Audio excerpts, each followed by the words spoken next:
The rest of these are so different, the movements are so different that it doesn't matter if they're not aligned perfectly, because he's not staying perfectly still.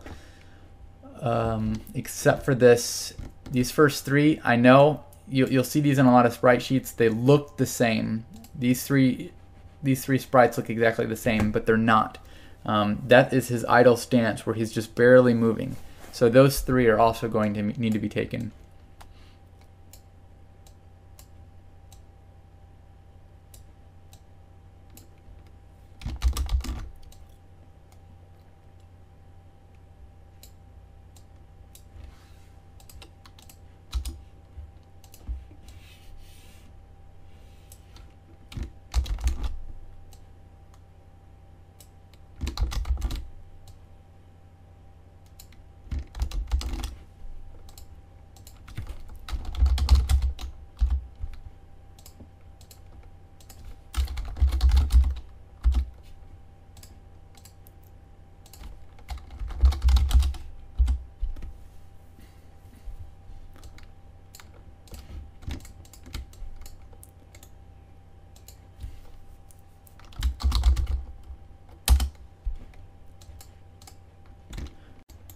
And watch this. I completely forgot.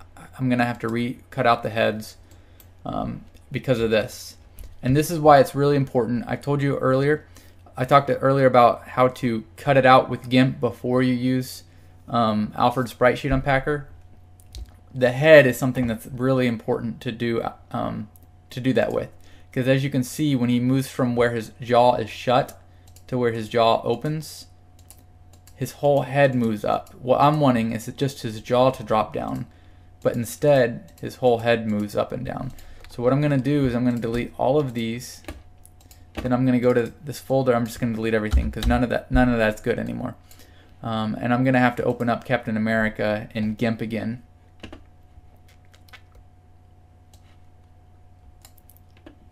And delete that layer. And this is what you got to do.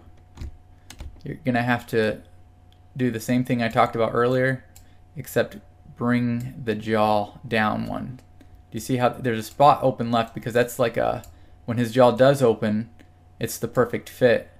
So you want to use the same size, which the radius is 11 times 14 for this head. And just, actually it's going to be 10 by 14. Oops.